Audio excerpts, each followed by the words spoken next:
dia para você aí de casa. Nesta terça-feira, hoje é dia 8 de outubro e o RF com você já está no ar. E aí, curioso para saber o que vai ver hoje aqui? Então, olha só. Policial é morto ao ser reconhecido por bandidos no Rio de Janeiro. Em Minas, criminosos roubam carro de Uber e se envolvem em acidente. Funcionária pública é presa por desvio de merenda no Rio Grande do Sul. E tem ainda a segunda reportagem da série especial sobre o riso. Você vai ver que sorrir está no nosso DNA. Tudo isso e muito mais no RF com você, que está apenas começando. E daqui a pouco eu vou mostrar aqui no RF com você tudo o que você precisa saber sobre o câncer de mama. Uma oncologista vai tirar as dúvidas ao vivo. É a campanha Outubro Rosa e você, é claro, não pode perder, hein? É ainda na edição de hoje. E a polícia prendeu 3 suspeitos pelo assassinato de uma empresária na frente do filho em Goiás. O criminoso atirou porque a mulher gritou pelo filho, que tem o mesmo nome de um dos criminosos. Parentes vieram à Secretaria de Segurança Pública reconhecer os 3 suspeitos do assassinato. Vestiam camisetas com o rosto da empresária morta. Shirley Gonçalves da Silva tinha 37 anos e foi morta na frente dos filhos e do marido durante um assalto à casa da família em Aparecida de Goiânia. Eles foram surpreendidos por 2 assaltantes que estavam na garagem. Um deles entrou na casa com o homem. O outro ficou com a mãe e os 2 filhos. O caçula teria corrido em direção ao pai. Shirley tentou pegar a criança quando foi baleada. Os criminosos roubaram dinheiro que o casal guardava para pagar funcionários do restaurante que mantinham dentro de um hipermercado. A polícia acredita que o cozinheiro do restaurante sabia onde estava o dinheiro e orientou os 2 companheiros a fazer o assalto na casa dos patrões. Um deles pode ter atirado quando a empresária chamou pelo filho, que tem o mesmo nome do assaltante, e ele achou que tinha sido reconhecido. Ele poderia ter ido embora e não ter matado ninguém, né? A gente ainda está investigando se é um susto, se existem outros participantes. A família espera que os 3 criminosos permaneçam presos. Porque eles arrancaram um pedaço da gente, porque minha irmã era uma pessoa maravilhosa. E o Ministério Público denunciou 3 pessoas pela morte de uma policial militar. Você vai conhecer agora detalhes da investigação.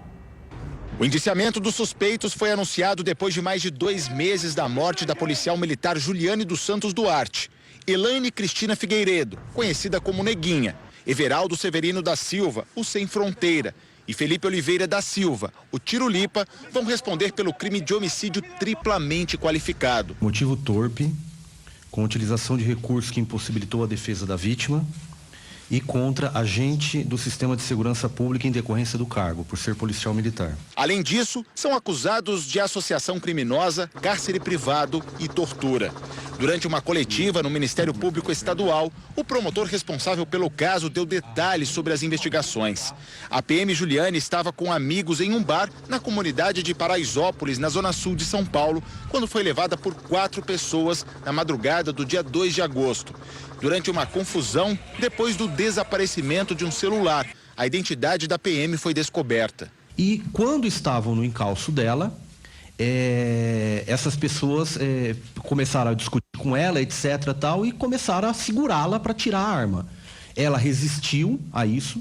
Quando houve um primeiro disparo, esse primeiro disparo atingiu a virilha direita dela. Ferida, Juliane foi levada do bar por criminosos em um carro. No dia 3 de agosto, uma câmera de segurança flagra o momento em que a moto da PM foi deixada em uma rua na Zona Oeste. Neguinha e Felipe estavam juntos, além de 2 mototaxistas, que estariam prestando serviço de transporte, segundo a polícia. E uma pessoa lá que ele identifica, ele diz que essa pessoa teria perguntado para ele se ele queria ganhar crack. E ele disse que sim, e a pessoa falou para ele, ó, pega o crack e pega essa moto aqui e desova lá em algum local. A quebra do sigilo telefônico revelou detalhes sobre o desaparecimento da policial. Indicou mais um envolvido, Everaldo. Ele está conversando com uma outra pessoa e ele diz assim, tem que sumir quanto mais rápido possível. Já está confirmado que é militar. O corpo de Juliane foi encontrado no dia 6 de agosto no porta-malas deste carro. O laudo da perícia diz que a policial foi executada dentro do veículo, mas antes foi torturada. A polícia não sabe exatamente o motivo, mas os laudos do IML apontaram que Juliane foi obrigada a consumir uma grande quantidade de álcool e cocaína durante o cárcere privado. Supostamente, uma forma de deixá-la dopada, enquanto os criminosos decidiam o que seria feito. Todos os acusados seguem presos preventivamente, aguardando julgamento. Se condenados, podem pegar mais de 30 anos de prisão. E mais um policial foi morto ao ser reconhecido por bandidos no Rio de Janeiro. Ele estava de folga quando foi baleado. É o 5º agente de segurança morto em apenas 2 dias. O soldado Jefferson Franklin dos Santos, de 29 anos, estava de folga em Padre Miguel, na zona oeste do Rio de Janeiro. Criminosos reconheceram o policial e atiraram.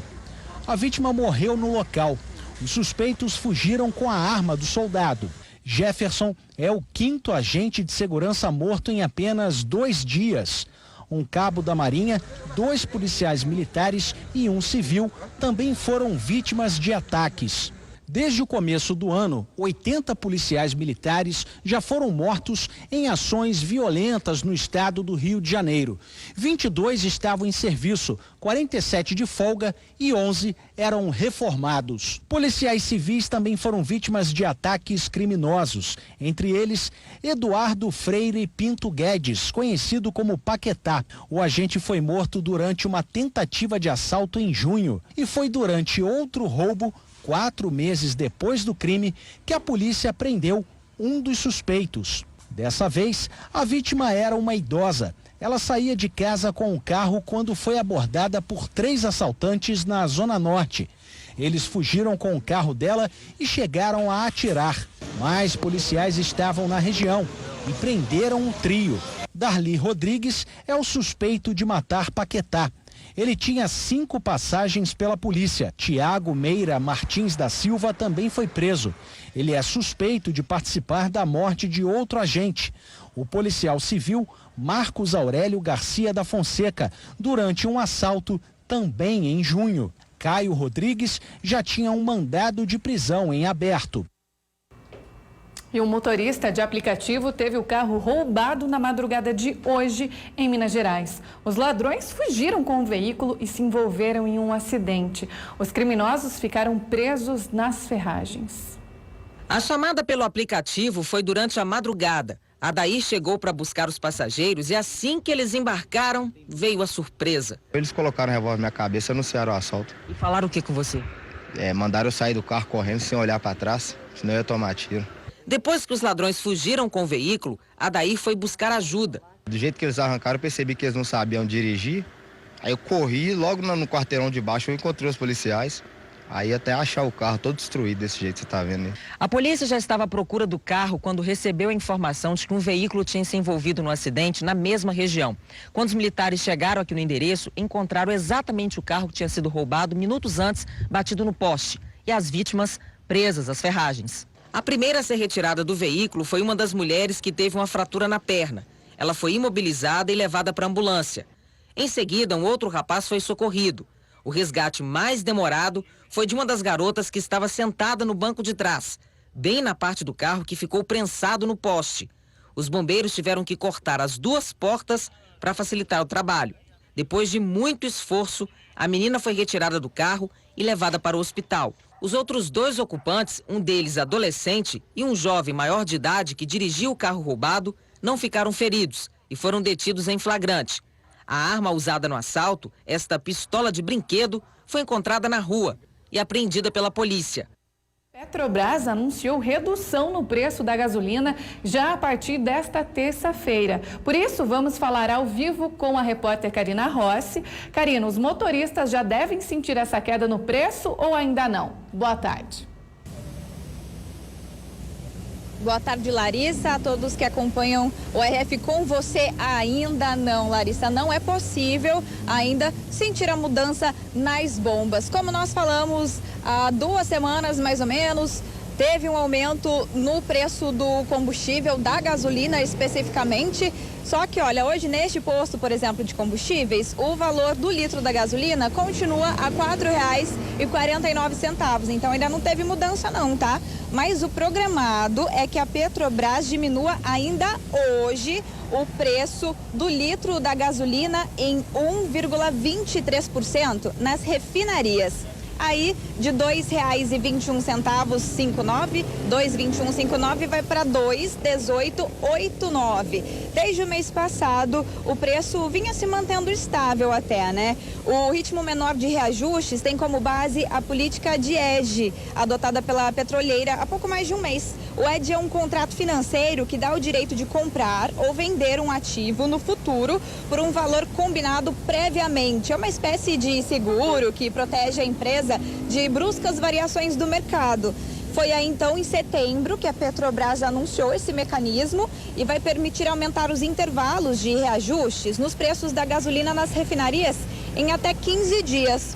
O objetivo da medida é dar mais flexibilidade à política de preços e até então a empresa adotava reajustes quase diários no valor do combustível, né? E sempre com base, sobretudo, no mercado internacional e principalmente no câmbio. Então agora é aguardar e ver quando a gente vai poder sentir isso no bolso, né? Essa queda no bolso, de fato, para a gente pagar um pouquinho menos na gasolina, Larissa.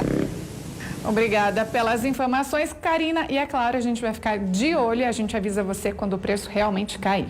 E no Rio de Janeiro, a guerra entre traficantes, milicianos e a polícia registrou um novo capítulo. São cenas de violência que fazem parte do dia a dia dos cariocas.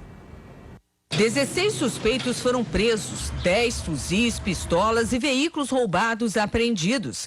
Segundo a PM, um suspeito morreu e 3 ficaram feridos antes da chegada dos militares ao local. Um dos chefes da milícia, o Wellington da Silva Braga, o Eco, foragido da justiça há quase 2 anos. Uma sensação de impunidade, uma sensação de que você não pode ter o direito de ir e vir. Investigações apontam que há mais de 1 ano e meio, o tráfico e a milícia disputam 4 comunidades aqui em Santa Cruz, na zona oeste do Rio. E assim como em outras tantas vezes, a Polícia Militar fez mais uma operação para combater os criminosos. O grupo usa um uniforme parecido com o da Polícia Militar, mas os homens que carregam fuzis e pistolas são criminosos. Uma coisa que acontece diariamente, eles são vestidos de policiais, eles não são vestidos como traficantes, eles são bem preparados. Aos poucos, eles tomam a comunidade do Rola, cenas de uma guerra que parece longe de terminar. Do alto do morro, os milicianos atacam os traficantes. Depois, até arremessam uma granada. Repare, o grupo paramilitar se desloca como se conhecesse táticas de guerra. Marcas de tiros e muita munição ficaram espalhadas por todos os lados. Parte do comércio ficou fechada. E a polícia prendeu uma funcionária pública suspeita de desviar 350 quilos de alimentos de uma escola de Pelotas, no Rio Grande do Sul. Essa mulher foi presa em flagrante por peculato, que é um crime cometido por servidor público que se apropria daquilo que não é dele. Com ela foram apreendidos 350 quilos de alimentos desviados de uma escola. Entre os itens, arroz, feijão, massa, leite e enlatados. As imagens de uma câmera de segurança na rua flagraram a mulher saindo do colégio com os alimentos da merenda escolar. O alimento desviado deveria ser usado para a merenda escolar. Tudo que era retirado do colégio, depois era revendido nas ruas. O carro utilizado para o transporte desse produto, levado pela servidora, foi apreendido pela Polícia Civil. A filha dela, uma adolescente, estaria ajudando a mãe no crime e também está sendo investigada. O município abriu um processo administrativo e pode afastar definitivamente a merendeira. Se a IPUME receber também aí na sua casa. E outubro é o mês de alerta sobre a importância de prevenir o câncer de mama, o segundo que mais mata as mulheres. E agora a gente entra nessa campanha para mostrar que, apesar de altamente letal, a doença já não é mais considerada uma sentença de morte. Olha só. Cada X no calendário é uma vitória. Essas marcações são uma contagem que eu faço para os meus exames de manutenção, né? São os exames que eu faço a cada 3 meses para saber se está tudo bem comigo, se eu posso continuar tranquila. Cada X tem um valor especial para mim aqui dentro. Gisele tem 42 anos e há 2 meses terminou o tratamento contra um câncer de mama descoberto no ano passado. Eu tenho histórico de câncer na família. O meu pai, em 2012, ele descobriu um câncer de pulmão e ele faleceu em 6 meses. Tive um sobrinho que teve um osteosarcoma gravíssimo em 2015. Ele também veio a falecer em 8 meses de tratamento. E quando eu descobri, eu falei, meu Deus, será que agora é minha vez? O câncer de mama é o segundo que mais mata as mulheres no Brasil. Só perde para o de pele. A estimativa é que este ano termine com 59 mil novos casos. Ele é um dos cânceres que mais mata e que mais incide da mulher. Por quê? Porque o estágio do diagnóstico é tardio. A paciente tem pouco acesso ao tratamento. Com isso, nós acabamos ofertando para ela tratamentos muitas vezes apenas paliativos. A indicação é que toda mulher a partir dos 40 anos faça a mamografia como exame de rotina. Só este exame é capaz de identificar nódulos menores do que 1 centímetro. Se a paciente está na faixa de rastreamento entre os 40 e 70 anos de idade, o melhor que ela pode fazer para ter um diagnóstico precoce é o rastreamento mamográfico. Foi graças à mamografia que Gisele descobriu o câncer. O tumor dela estava no início, mas se multiplicou rápido. O tratamento começou muito cedo. Muito cedo mesmo, porque no período que eu fiz todos os exames, de um carcinoma que a gente notou, eles já tinham 3, né? E cada um posicionado em um pontinho da mama. Então não dava para fazer nenhuma cirurgia conservadora. Gisele precisou fazer a mastectomia, ou seja, retirar toda a mama. No caso dela, foi o seio esquerdo. Após a cirurgia, ela ainda teve que enfrentar a químio e a radioterapia, tratamentos mais indicados para combater o câncer de mama. Não dá tempo de você acostumar a estar diferente sem a mama. Você passa por várias transformações durante todo o tratamento. Então, primeiro foi a falta da mama, depois a quimioterapia, e não é só a falta do cabelo, é a falta da vitalidade, é a luta constante para você continuar fazendo as coisas do seu dia a dia sem se deixar abater, a redescoberta de prioridades. Em geral, os fatores de risco para câncer de mama são histórico familiar, menstruação precoce, menopausa tardia, reposição hormonal, colesterol alto, excesso de peso e a idade. Mulheres entre 40 e 69 anos são as principais vítimas. Como fatores mais importantes para o câncer de mama, você tem 2. Primeiro é ser mulher. Tem 100 vezes mais chance de ter câncer de mama do que o homem. E segundo, a idade, porque quanto mais você vive, maior o risco de você fazer uma mutação genética nas células da mama e desenvolver uma neoplasia, um câncer de mama. O seu sistema imune, o seu sistema genético também vivem reparando o tempo todo essas mutações. Mas quanto mais você vive, maior a chance de você fazer um escape e não conseguir fazer a correção e desenvolver o câncer de mama. Nathalie não tinha nenhum desses fatores de risco, mas aos 26 anos foi diagnosticada com câncer de mama. Foi um choque, porque eu não tenho histórico familiar de câncer de mama e além da idade, né? Primeiro diagnóstico é assustador, né? A gente é uma coisa nova, a gente não sabe o que está por vir. A primeira coisa que vem na nossa cabeça é o desespero. Eu vou morrer, o que vai acontecer comigo? Casos como o dela, um autoexame pode ajudar a perceber alterações na mama. Eu tinha costume de fazer o autoexame. Na hora que eu fui tomar banho, eu fiz o autoexame e eu senti que tinha algo diferente. Eu senti um caroço. Eu senti que estava bem duro, assim. Eu até, a princípio, eu achei que poderia ser um machucado. Como eu tinha vindo do estádio, inclusive, um ambiente com muita gente. Aí eu senti. Então, aquela semana eu fui acompanhando aquilo. E eu vi que ele não saiu. autoexame das mamas não substitui o exame clínico nem a mamografia. É indicado que seja feito a partir dos 20 anos de idade e logo após o fim da menstruação. O autoexame ajuda. Ajuda por quê? Porque ninguém melhor do que aquela paciente irá conhecer a própria mama. E qualquer alteração, ela pode procurar o médico e fazer ainda um diagnóstico precoce. Nathalie descobriu bem no começo, mas o câncer dela, chamado de carcinoma ductal invasivo grau 3, é considerado um dos mais agressivos.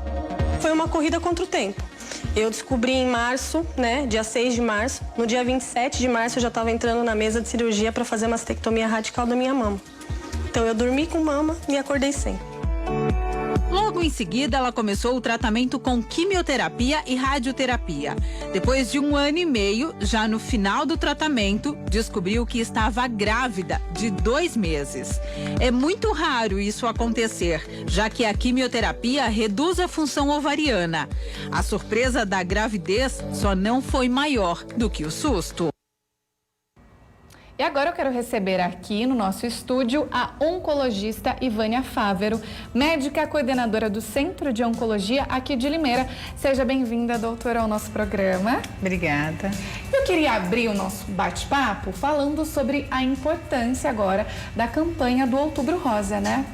Esse mês é muito importante, né, para a gente alertar as mulheres e a conscientização da prevenção, né, e do diagnóstico precoce, que é o mais importante para o câncer de mama, né? Então, a importância desse mês é exatamente a gente alertar as mulheres, né, para se cuidarem, né, para se observarem, para poder procurar seu médico, ficar sempre atento para poder a gente sempre fazer os exames de prevenção contra o câncer de mama.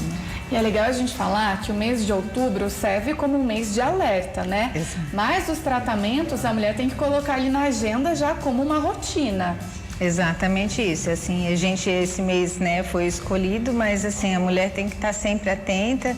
A gente faz essa campanha do Outubro Rosa porque o câncer de mama infelizmente, um dos cânceres muito frequentes e ainda com uma letalidade muito alta, como estava sendo mostrado na entrevista, mas a gente tem vários outros tipos de câncer que a mulher tem que ficar atenta, como o câncer de colo do útero, que é também fazendo o seu Papa Nicolau anualmente, né? Então, assim, são exames de rotina da mulher, né? Então, esse mês a gente alerta, mas a mulher tem que estar sempre fazendo seus exames de prevenção.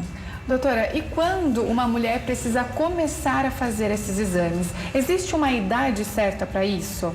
Segundo o calendário do governo, na verdade, hoje ele preconizou a partir dos 50 anos o exame da mamografia, né? E esse exame é feito a cada 2 anos. Por que foi feito assim? Na verdade, porque foi visto que o rastreamento a partir dos 50 anos é porque é onde a gente mais detecta os cânceres de mama. Então, por isso que foi escolhido a partir dos 50 anos. Não que você não pode fazer antes, não é isso. É porque é a partir dessa idade que existe uma prevalência maior do câncer de mama, né? Então, assim, mas é por isso que a gente alerta muito que a mulher deve fazer o autoexame, né? Porque no autoexame a gente consegue detectar até 80% dos casos. Então, a partir do momento que a mulher detecta alguma alteração, né, um nódulo, alguma secreção, alguma retração da pele, alguma coisa assim, ela deve procurar o seu médico. Se necessário, ele vai encaminhar o especialista para, então, mesmo que ela não tiver os 50 anos, que seja orientada a sim fazer ou um ultrassom ou uma mamografia para poder observar se aquilo já é alguma alteração relacionada ao câncer. O ultrassom também é indicado a partir dos 50 anos ou não? Consegue fazer antes? Na verdade, a mamografia é o melhor método para rastreamento, para a população em geral. Uhum. E ela é muito melhor na paciente mais idosa, ou seja, a partir dos 50 anos. Por quê? Porque ele é um exame muito bom para mamas já com o envelhecer, a gente vai tendo substituição da mama do tecido glandular para o tecido adiposo. Então, quanto mais gordura na mama, melhor é observado as lesões nodulares. Então, por isso que a mamografia é um método de escolha, né? O ultrassom é um exame complementar. Se a gente tiver alguma dúvida, então por isso que é às vezes solicitado. Na paciente mais jovem, então como ela tem uma mama mais densa, mais túrgida, mais firme, porque tem muito mais glândula, então às vezes ele é um exame mais específico, melhor do que a mamografia. Mas eles são exames complementares, por isso que às vezes um médico pede um ou outro, mas de rastreamento para a população geral, o ideal é a mamografia. E é o ideal que a mulher conheça também a mama, né? Que apalpe, e qualquer coisa diferente precisa procurar um médico, né? Sim, exatamente. A gente recomenda que a mulher faça o autoexame todo mês, após o período menstrual, né? Porque antes da menstruação a mama fica mais túrgida ainda, ela fica inflamada, fica às vezes dolorosa, né? Então, após a menstruação essa mama já fica mais flácida. Então, que você faça o autoexame todo mês exatamente para isso, para você saber qual é o normal da sua mama, né, para você, quando perceber alguma coisa de diferente, poder procurar o médico. Existe algum outro sintoma que a mulher pode ficar atenta ou não, doutora? O mais comum realmente é aparecimento de nódulo, é o mais frequente.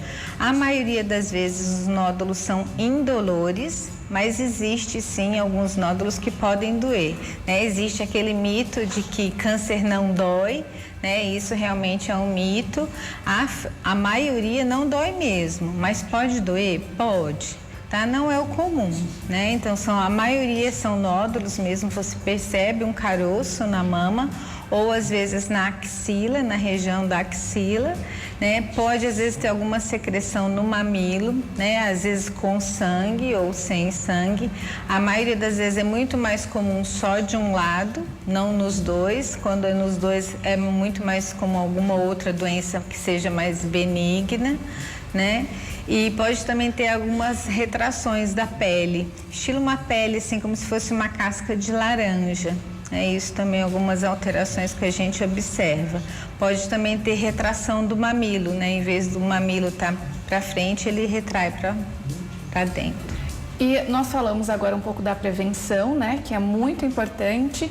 E também é legal a gente falar que hoje câncer tem cura, né? Que muita gente tem medo da doença, que já é uma sentença de morte, mas é importante descobrir precocemente até para conseguir fazer o tratamento também precocemente, né?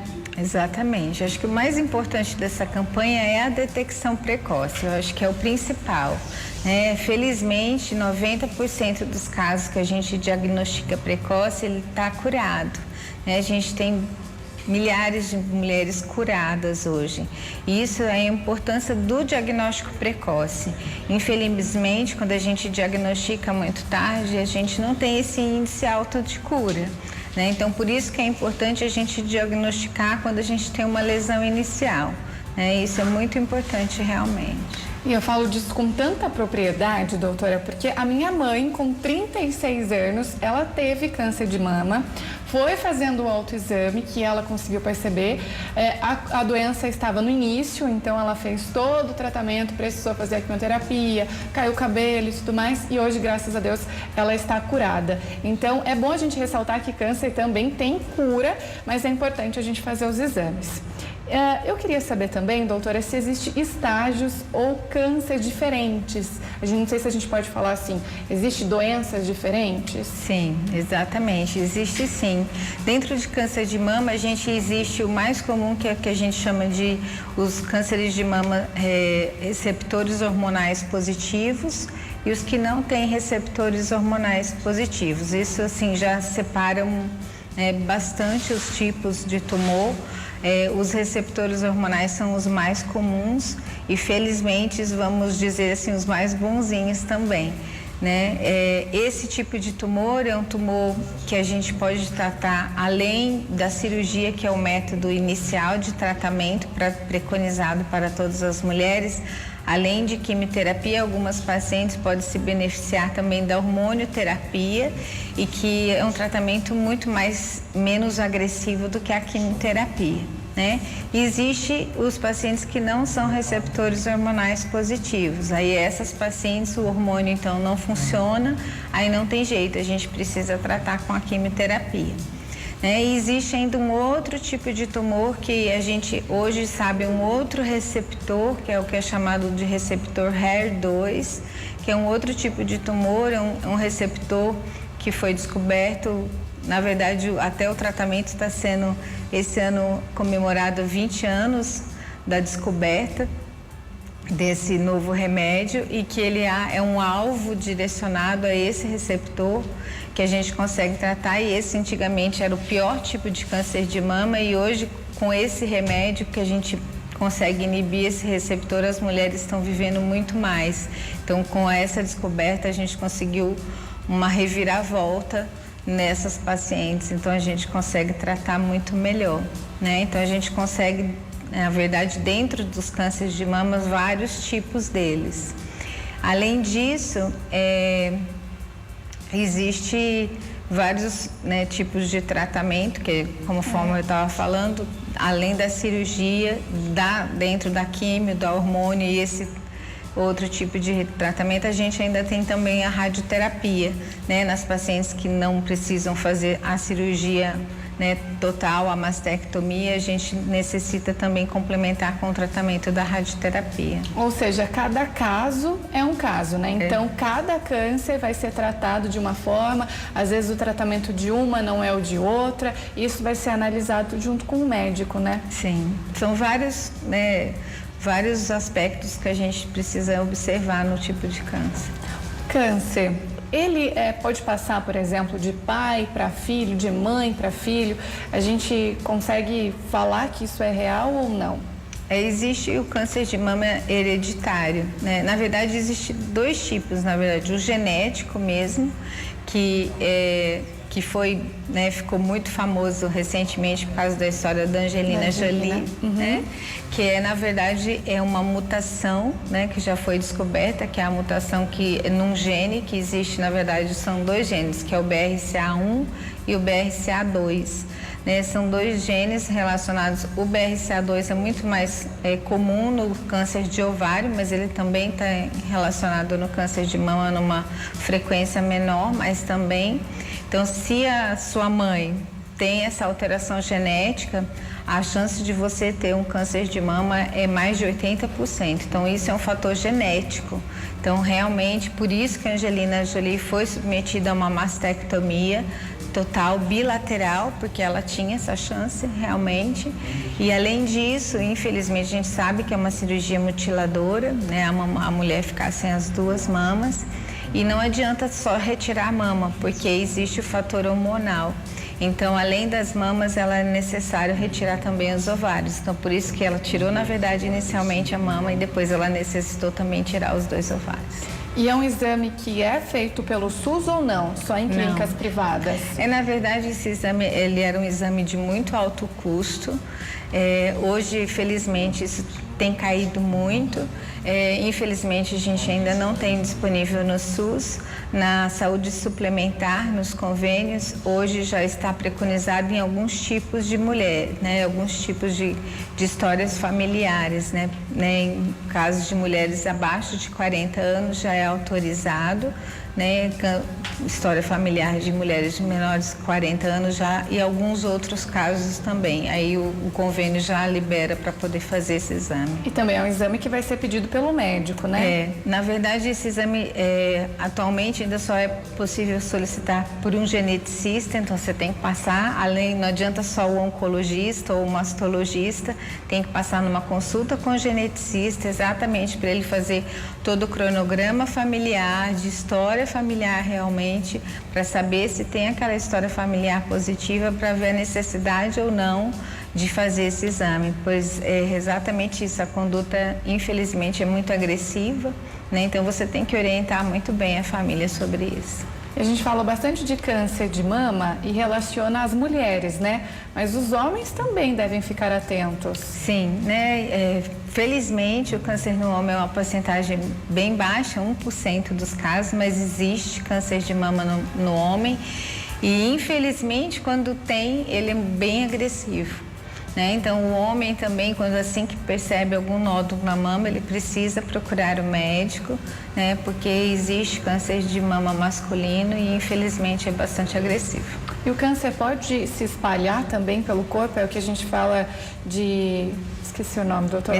Metástase. Esse é o problema, né? Quando se espalha. Por isso, a gente volta lá de novo do diagnóstico precoce, né? Exatamente, né? Quando o câncer se espalha, que a metástase é o estadio final já, né? Então, assim, o precoce foi já, infelizmente, já passou, né? Então, é quando a gente já descobre o tumor no estadio bem avançado, que infelizmente a gente já não tem mais chance de curar. Então, é um tratamento que a gente faz, na verdade, para a gente conseguir já controle da doença, ou seja, que ela não deixe piorar mais ainda, mas infelizmente a gente não vai conseguir mais a cura. Eu já vou para a pergunta do Isaías, lá de Frecheirinho, no Ceará. Doutora, ele quer saber quais os tratamentos nos casos relacionados ao homem. É o mesmo, na verdade é o mesmo tratamento, a cirurgia e depois precisa ver a necessidade ou não de quimioterapia, radioterapia e hormonioterapia. E também estão perguntando das pessoas que têm vício de cigarro e alcoolismo. O cigarro ainda não tá estabelecido ainda para o câncer de mama, mas provavelmente tem uma associação e o alcoolismo já tem sim. Então, assim, deve ser evitado o consumo excessivo de álcool, já tem relacionado ao câncer de mama. É um dos fatores de risco para o câncer de mama que a gente tem que evitar. Doutora, e como que a gente deve fazer, então, para a gente encerrar, o autoexame? Como que as mulheres devem fazer em casa? Existe algum jeito certinho ou não? Inicialmente, a mulher deve ficar em pé, em frente ao espelho, né, com os braços inicialmente ao lado do corpo, observar as mamas. Depois, ela deve colocar os braços acima da cabeça, ver se está simétrico ou se tem alguma retração, né? Depois, ela deve deitar, né, fazer o exame deitado e aí ela deve palpar inicialmente superficialmente a mama, sempre no sentido giratório, né, para pegar toda a mama e depois palpar mais profundamente, aí com uma certa pressão na mama, sempre de um lado, depois do outro. Depois que você terminar de examinar a mama, aí você deve também fazer o exame da axila, né? Então você vem e palpar toda a axila com também uma certa pressão para você ver se consegue observar algum nódulo na região da axila. E a gente precisa fazer isso todo mês, né, Todo doutora? mês após o período menstrual. Ou seja, mulheres, homens também, né? Os homens fazem da mesma forma? Na verdade o homem é mais simples, porque como não, só os homens que têm um pouco mais, né, um pouquinho de obesidade, que aí tem um pouquinho mais de mama, que aí, às vezes o ideal é passar de vez em quando a mão para notar. Não precisa ser mensalmente, porque, né? Agora, os outros que são mais magrinhos, você nota, às vezes, sem até perceber. Às vezes é visível, né? Visível, exatamente. Então, mulheres, já coloquem aí na agenda, todo mês façam o autoexame. Se o câncer for descoberto no início, tem cura, né, doutora? Com certeza. Muito obrigada, viu? Eu amei o nosso bate-papo e espero que você tenha gostado e que volte mais vezes. Obrigada a vocês pelo convite para a gente poder esclarecer as mulheres. Excelente. E ó, quando a gente nasce, já sabe rir, né? Está no DNA humano. Agora você sabia que esse riso é também uma linguagem? Pois é, nós vamos descobrir essas e outras curiosidades com as deliciosas gargalhadas dos bebês na segunda reportagem da série especial sobre o tema. Eles chegam ao mundo num berreiro só. Não deixam de chorar tão cedo. Mas, de repente, da noite pro dia, descobrem o prazer de se expressar com um sorriso e contagiam a gente.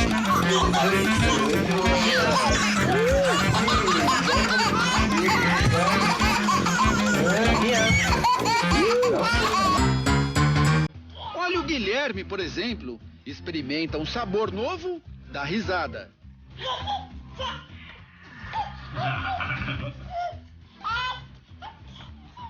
Se esconde com a mão, dá risada. Fica em pé, dá risada. Uma simples fechadura é capaz de provocar um acesso de riso.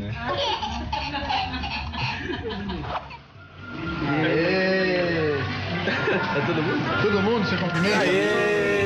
Nem o pai sabe explicar o motivo de tanta felicidade. Eu sou bem-humorado também, sempre fui assim, minha esposa também é. A gente sempre levou muito bem o dia a dia. No parquinho do prédio, em poucos minutos, a simpatia do menino contagia outras crianças. A família já está acostumada com a repercussão dos sorrisos dele. Todo mundo ele cativa. Qualquer lugar que a gente vai, as pessoas começam a brincar com ele e ele interage, ele te dá a mão igual fez com vocês. Na verdade, todos os nossos pequenos, eles são grandes usinas captadoras e promotoras de reações sensoriais. E o riso é uma das maneiras com que o bebê ele reage ao mundo e que faz com que nós possamos também reagir a eles. Porque cá entre nós e entre o mundo, quem é que não se emociona com a risada sincera de um bebê e retribui esse sorriso com um outro sorriso?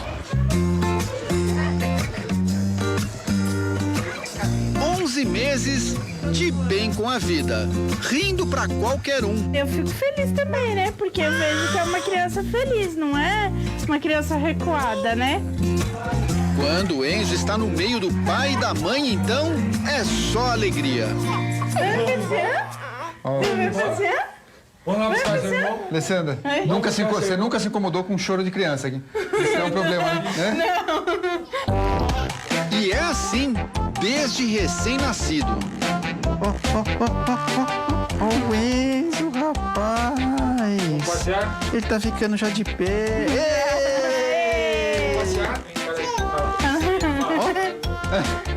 Você vai com essas pernas aí. Já começou. Já? Puxou quem de vocês dois? Você acha que puxou Acho você? Que misturou os dois também. A família dela. Que a família dela, na tua família, todo mundo é assim, simpático, todo mundo vive dando risada? Olha só quem tá aqui. Tudo bem? João Vitor? João Vitor tem 11 meses e muita energia.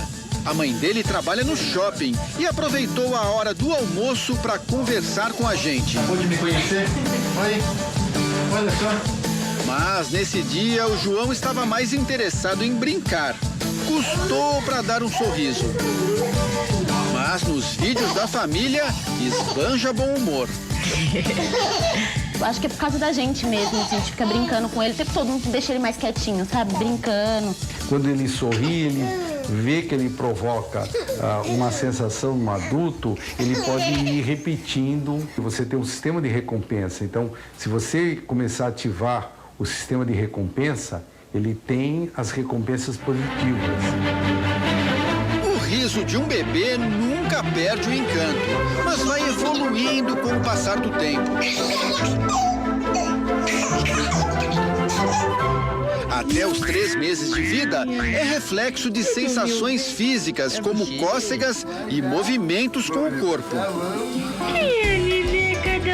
De 3 a 6 meses, o bebê passa a reagir a estímulos visuais, como caretas, luzes, sons e brinquedos.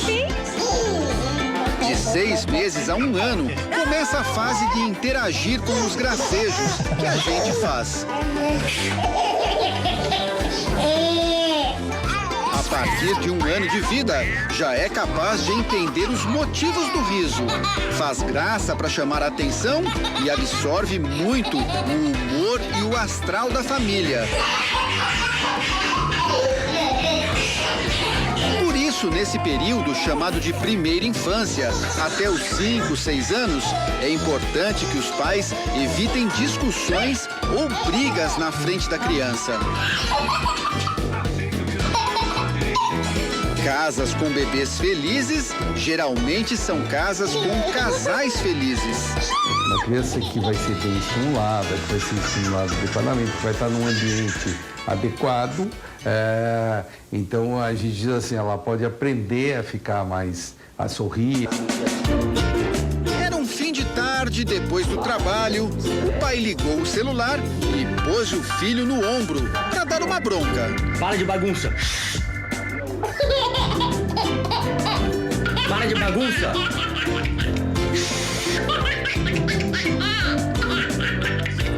E o vídeo viralizou na internet. Coloquei umas 10 da manhã no dia 2, que eu postei dia 1.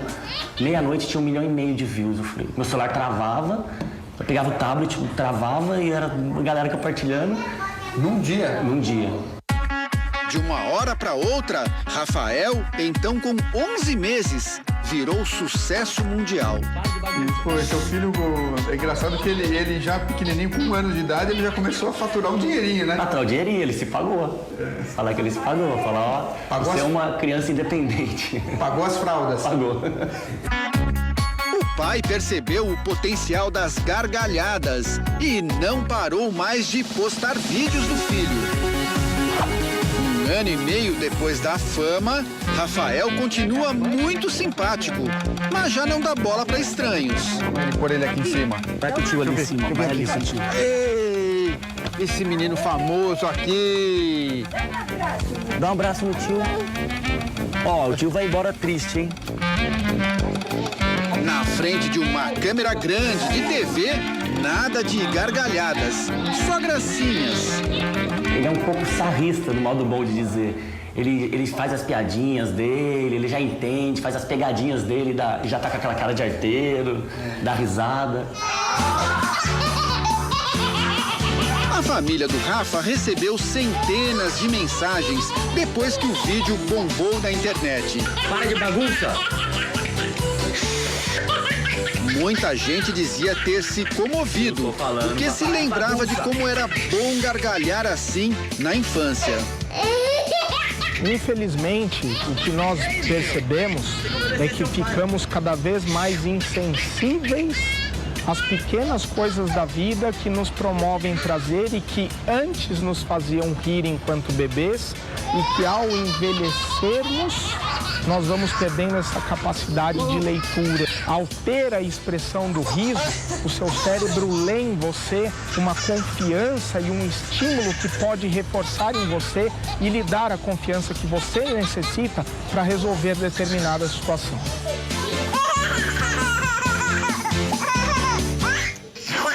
Que delícia, né? Criança é tudo de bom. E se você mandou a sua foto, chegou a hora de aparecer aqui na telinha da nossa Rede Família. Vamos para as participações do dia, mas vai ser rapidinho, tá, gente? Eu não tenho muito tempo. Então, vamos lá. Olha só, o Romão assistindo a gente, acompanhando sempre. Beijo pra você. Iraci, também ligadinho no nosso programa. Muito obrigada pelo carinho da audiência. O Valdemar também assistindo a gente. Beijo pra você, Valdemar. Essas foram as participações. Não dá mais tempo, mas eu prometo que amanhã eu coloco.